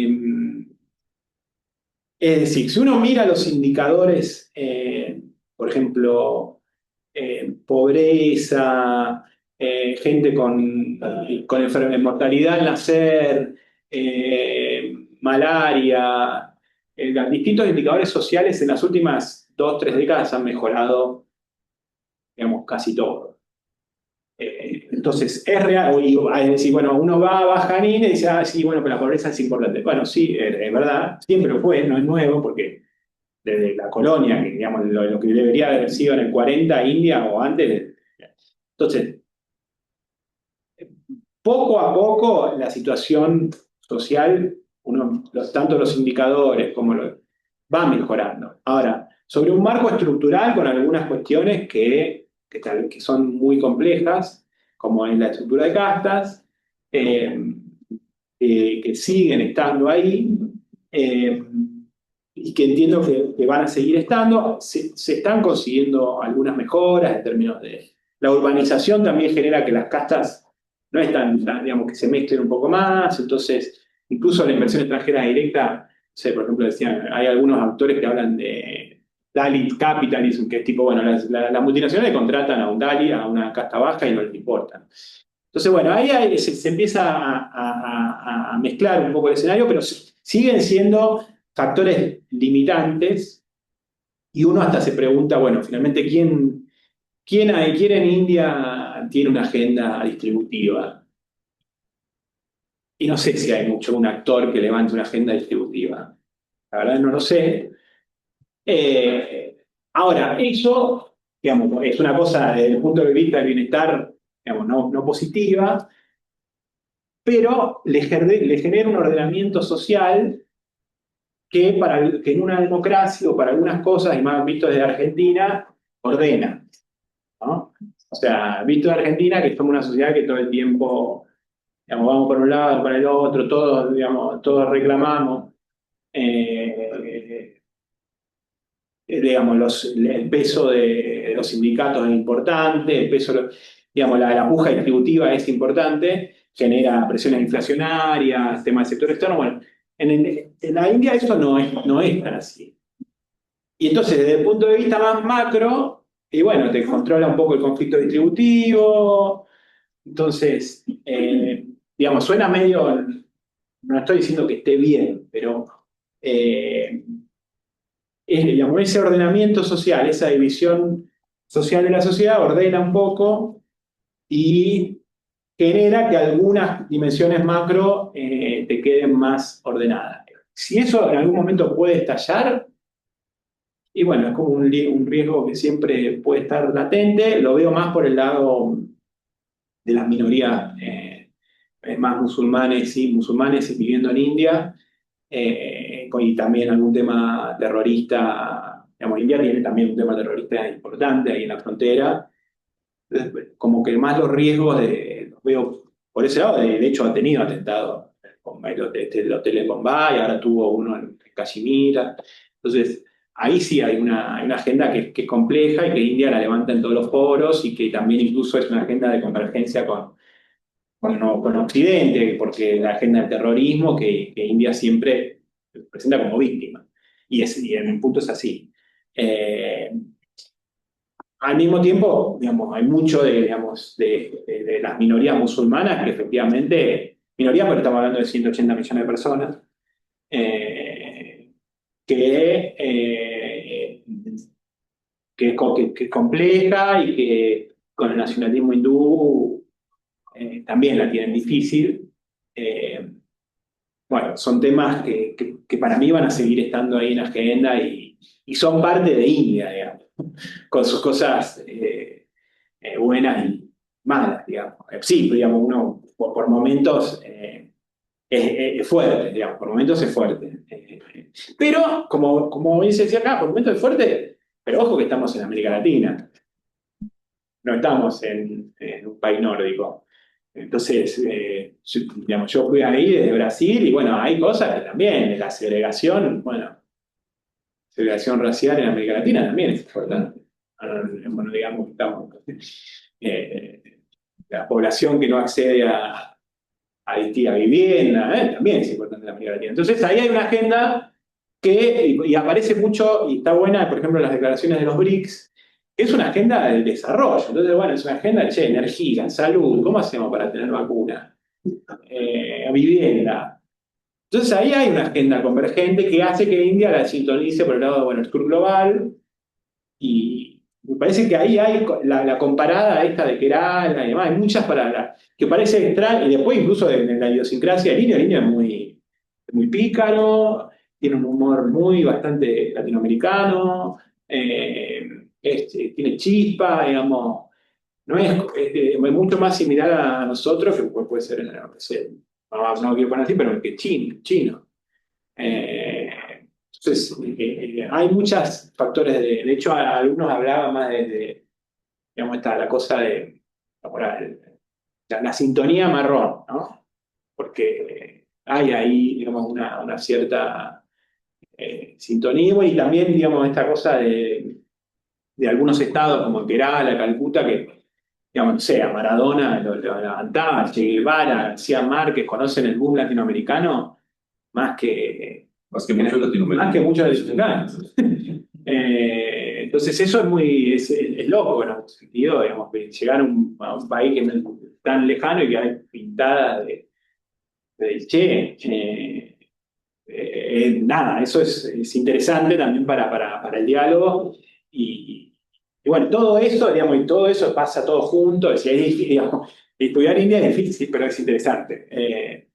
Y después, bueno, lo de la deuda es central y es muy bueno porque ellos llegan hasta los 80, básicamente 70, 80, con una economía bastante cerrada y con muy poca deuda externa. Con las críticas que uno le puede hacer, ¿no? Que bueno, en la economía habría que, digamos, le faltaba competencia, el RAJ era burocrático, el Estado era burocrático, sí, lo bien. Pero en términos del peso de la deuda era bajísimo. Entonces, hasta incluso los 80 ya no tienen problemas de sector externo por el peso de la deuda. Nosotros ya estábamos Hasta el Rouse. hasta las manos. Argentina, bueno, sí, toda Argentina, Brasil. Entonces, ahí hay una gran diferencia Bueno, después uno dirá, bueno, pero la inversión extranjera que vino... Bueno, hay otra discusión que se abre de que lo que América Latina consiguió a través de la inversión extranjera, bueno, es una discusión. Pero en términos del peso de la deuda sobre el sector externo, hasta los 80 fue bajísimo y hoy hacen un manejo bastante criterioso de su endeudamiento y en términos del sector externo, la verdad que están re bien, tienen 450 bi de reservas. eh, entonces, digamos, entre remesas, software, farma y una política monetaria que, digamos, de mantener sus reservas, tiene una posición bastante sólida el sector externo.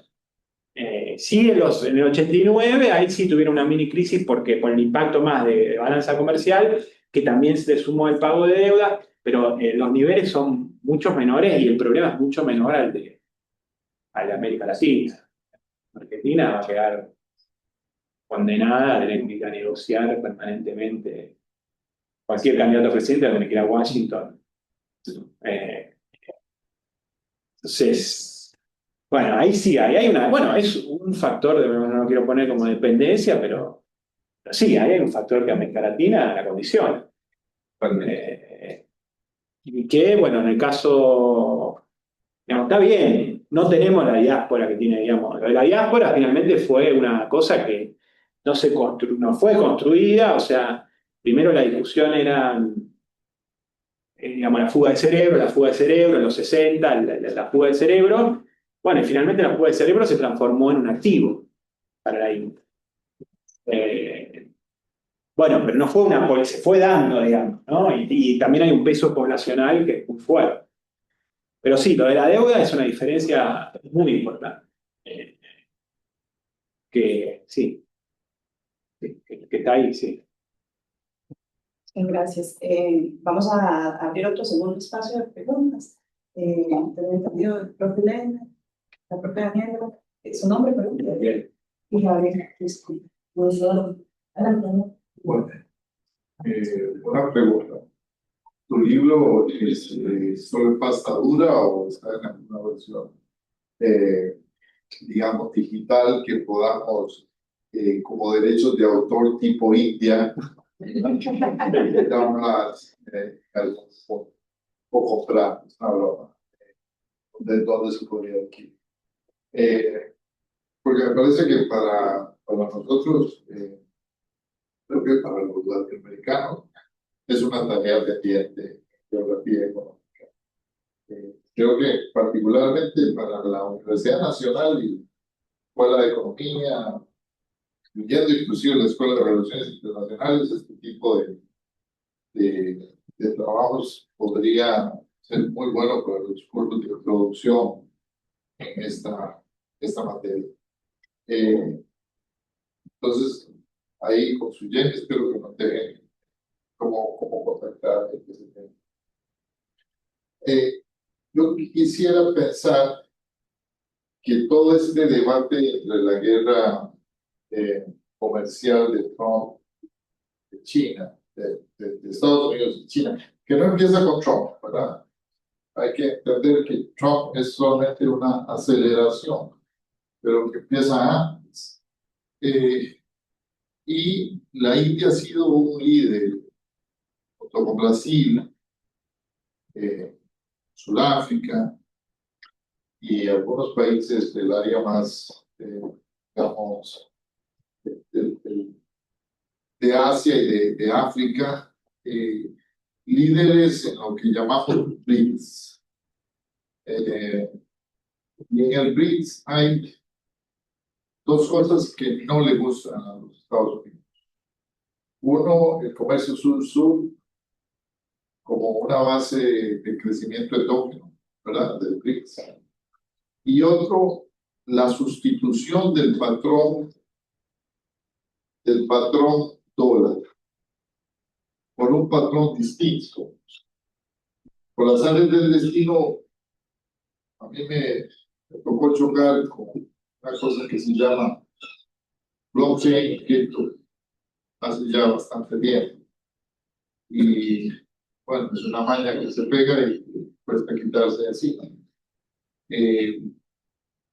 Ellos han hablado de una moneda digital común, ya se está hablando de una moneda de intercambio interna en el BRIC, de fuertes inversiones chinas en Brasil y viceversa, de fuertes intereses de Brasil en Asia, a través de las nuevas conexiones en el Pacífico, ¿no?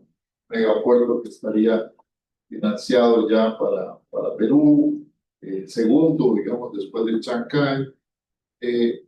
La relación, digamos, geopolítica y el impacto que tiene este tema pesa mucho porque un país de 1.500 millones de habitantes, solo si pensamos en cuánto dinero cada una de esas personas significa en términos de reservas, si lograse transformarse esa base monetaria en una base común del comercio sur-sur, prácticamente estaríamos diciendo que se estaría dominando el 60% del intercambio de bienes y servicios en el mundo a través de una moneda global. Entonces, digamos, sin dejar de lado toda la ocupación y la preocupación de la India, digamos, y esa diversidad, etcétera, pareciera que lo que está en juego es la base monetaria y una historia de por medio. Además de entender que en este mundo del blockchain, Inglaterra juega un papel fundamental, que tiene, digamos, una base de conocimiento muy fuerte. Y cuando uno mira los últimos datos de cuáles son los países que tienen mayor penetración de este tema, pareciera reflejar esa dominancia geopolítica, digamos, fuertemente. Y Trump y su grupo tienen fuertes intereses en el mundo del blockchain y del mundo cripto. Lo digo porque estoy tratando de asociar una tendencia global que viene de alguna manera transformando el planeta poco a poco, con una situación muy coyuntural que es ese juego de poder entre Trump y el resto del planeta, sobre todo con Asia. Dicho eso, ¿cómo eso podría afectar, digamos, el desarrollo de un país o de una región, o sea, de un continente más que un país, con las características de la India? Porque ningún país se ha desarrollado si no desarrolla una moneda fuerte. Bien. Daniel. Muchas gracias por la presentación, doctor. Muy interesante porque también nos hace pensar, como dijo el compañero, sobre diferentes temas, otras perspectivas que nos ofrece Panorama con la India, sobre todo para países que hemos estado mucho sobre la influencia norteamericana. Abrir panorama siempre es interesante. Yo quisiera comentar sobre el tema ambiental, que es un tema en que hemos estado trabajando y que obviamente India siempre ha sido visto como un modelo de crecimiento, digamos, lineal, ¿no? En el que la extracción de materiales, la transformación, el crecimiento económico tiene una importancia, ¿verdad? Es inmenso, sobre todo por la población que tiene. Y generar todos estos procesos de transformación de la materia y de la energía para satisfacer las necesidades de una amplia población. Hace poco escribimos un libro sobre economía circular, instrumentos económicos de economía circular, junto con otros colegas del CIMPE, uno de los colegas que trabaja en el tema de Asia-Pacífico. Entonces incluimos unos párrafos sobre India, sobre el tema de la economía circular en India y el potencial que tiene. Si bien es cierto, es primordialmente una economía lineal, sí tiene, pues encontramos que hay, por ejemplo, instituciones think tanks como el National Institute for Transforming India, que han venido trabajando en el tema de cómo hay unas industrias de la India que pueden transformarse, que tienen el potencial de generar oportunidades de crecimiento y seguimiento a los objetivos de desarrollo sostenible y demás preocupaciones ambientales que también están presentes.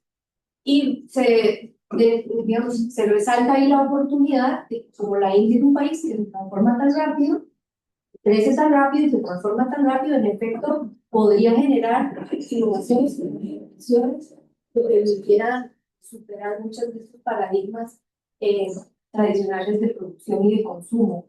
Y ahí se menciona pues, es una revisión muy pequeña, pero a mí me parece que también interesante el tema de la bioeconomía, la biofarmacia, la biotecnología, son también como ramas en las que la India es un poder también impulsar este tipo de industrias y en los que países como el nuestro también podrían encontrarse en este espacio para poder aprovechar también este gran poder regional.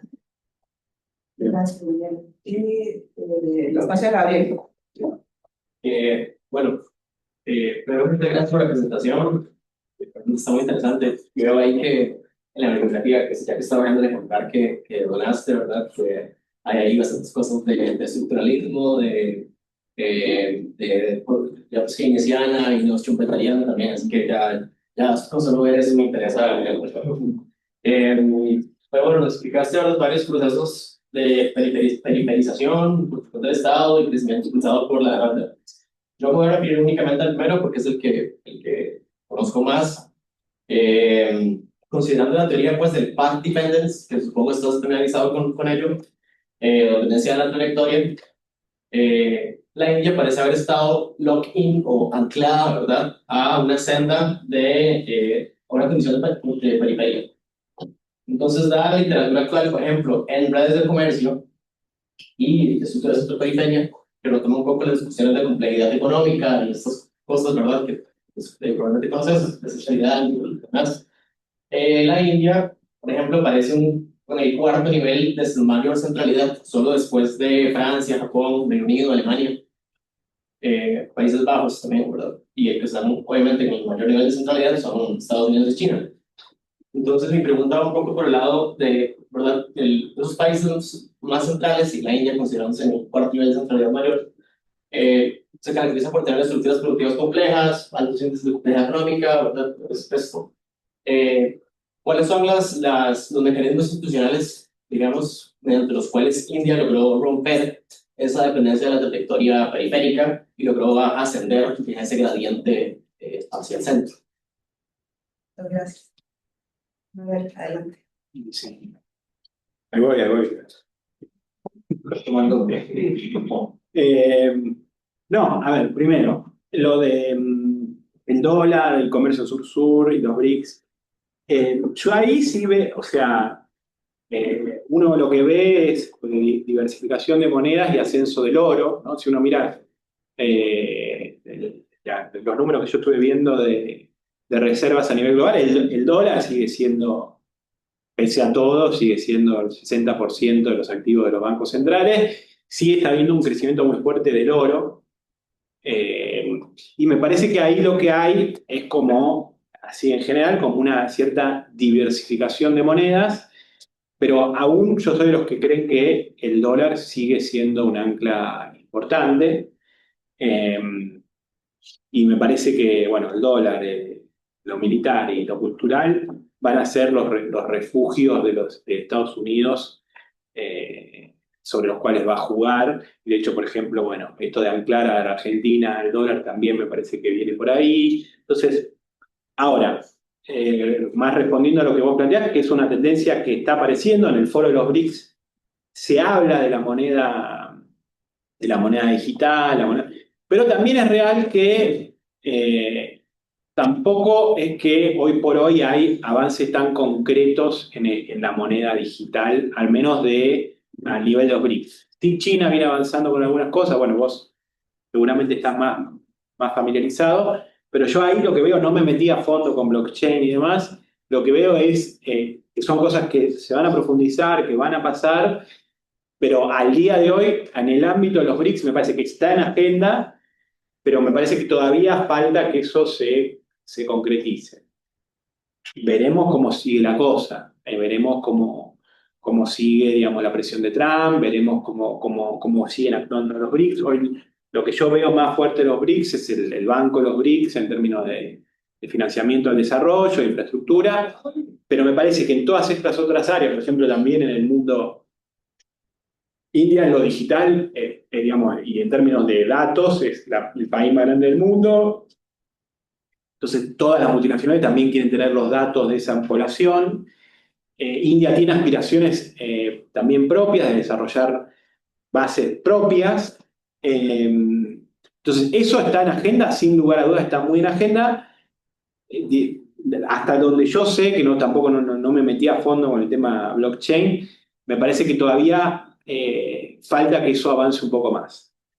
Pero no estoy diciendo que no avanzar, me parece que va a avanzar. El tema son los tiempos. Yo veo mucho sinólogo que dice, bueno, ya el dólar ya fue y ya se reemplazó el dólar. No me parece que sea así. Sí, el tema oro, en términos del peso de los bancos centrales, y India además tiene un fetiche con el oro muy fuerte. India atesora en oro, uno ve, digamos, la dote sigue siendo, en muchos casamientos, yo fui a un casamiento y la novia está llena de oro. Entonces el oro sigue siendo una reserva de valor importante. De hecho, hoy creo que el oro está en los niveles más altos históricos. La verdad que no tengo la respuesta, pero sin duda me parece que es un tema a estudiar más en profundidad. Yo no me metí tanto.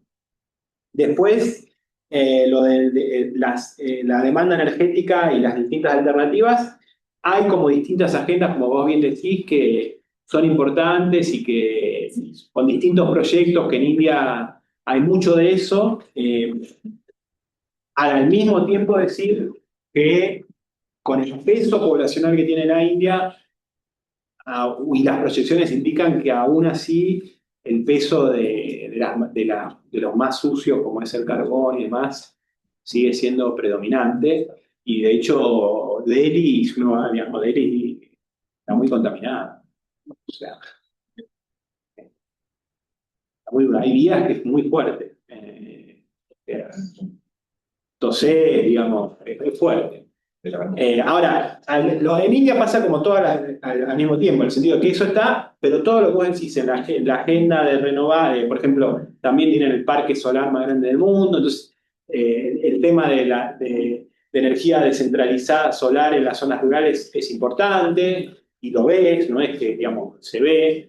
Entonces, son agendas que están ahí. El tema es que con este nivel de crecimiento económico que tiene la India, el peso de las energías que ellos disponen, porque tienen reservas de carbón, tienen gas, tienen hidro también es bastante importante por los Himalayas.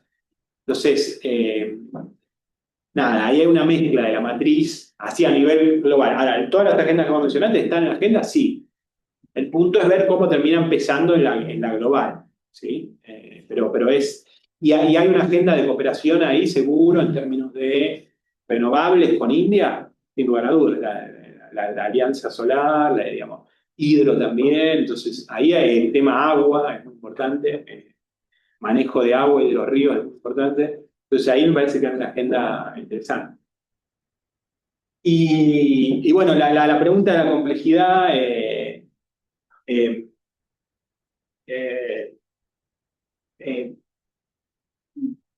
en el sentido, digamos, bueno, lo de Hauman, a ver, en términos institucionales, claramente, a partir de la independencia, India construyó músculo institucional muy importante en términos de los IIT, los Indian Institute of Technology, las universidades, los institutos técnicos. Digamos, esto que hablamos creo que ayer, está recibiendo 1 millón de ingenieros por año en la India. Entonces, hay músculo tecnológico, sin lugar a dudas. Hay desafíos sobre ese músculo, por ejemplo, India tiene que aumentar más las patentes domésticas porque tiene mucho de patentes, digamos, de multinacionales que las patentan afuera y después las aplican en India. Entonces hay una disputa que India está dando en términos de derecho de propiedad, que hay una agenda de derecho de propiedad para avanzar. Pero más yendo a la pregunta tuya, hay sin duda músculo institucional, hay también músculo institucional en algunos segmentos del sector privado. Por ejemplo, el grupo Tata tiene una universidad, un instituto muy fuerte. Si uno mira, por ejemplo, pero tal vez ahí la discusión que hay que ver cómo dar es que hay mucho de este músculo institucional que estuvo muy anclado, ayer un poco lo discutíamos, a lo nuclear, a lo espacial, a la farma, y el desafío es ver cómo eso llega al resto de la estructura productiva y a las necesidades de la población. Entonces, tiene ahí como que tiene nichos como de mucha excelencia, pero bueno, el derrame es una discusión que está abierta. De hecho, hoy India está gastando 0,7 del producto en I+D, no es un tan buen indicador. Está bien, sobre un producto que crece mucho. Entonces, en términos absolutos, el sistema crece, se expande. Digamos, lo mismo el 0,7 una economía que no crece a 0,7 una economía que crece. Entonces, pero está desde hace ya 2 décadas esta idea de llegar al 1% de gasto en I+D y no se alcanza. Y bueno, y después está la cuestión de, bueno, que es una cuestión también eminentemente latinoamericana, que es, bueno, la demanda por ciencia, ¿no? Ayer hablaba, bueno, ¿quién del sector privado demanda ciencia y demanda mayor complejidad? Y ahí, bueno, también hay un espacio a trabajar, porque, bueno, es una estructura productiva muy industrial, pero tal vez no tan anclada en I+D. Entonces, ahí hay una agenda de trabajo interesante, que es parte de los desafíos de la India. Y en términos y uno también lo que ve es que, digamos, ya hay mucha cooperación internacional con países, digamos, los países de Europa y Estados Unidos, no es que están como nosotros de que viendo qué pasa, no, ya se dieron cuenta que había que ir, digamos, ya están todas las universidades captando indios, firmando acuerdos de cooperación con las universidades de la India, poniendo plata, digamos, si yo quiero hacer un proyecto de cooperación, bueno, claramente hay muchos investigadores que ya tienen financiamiento de Francia, de Israel, que bueno, América Latina no tiene ese músculo. Entonces, bueno, ahí hay una, digamos, como que en ese sentido ha avanzado mucho la cooperación con los países más centrales, ¿sí? Incluso en defensa es muy fuerte con Israel, con Francia, con la OTAN, con Estados Unidos. También con Rusia, eso es lo bueno de India, que puede como jugar un poco en todas las ligas, por ahora. Así que bueno, y a eso no sé si respondí, pero...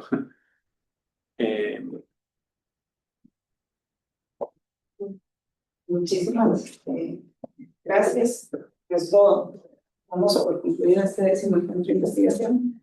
Bueno, ahí quedarían los contactos de Manuel para quieren profundizar si que defensor. Muchísimas gracias. Gracias.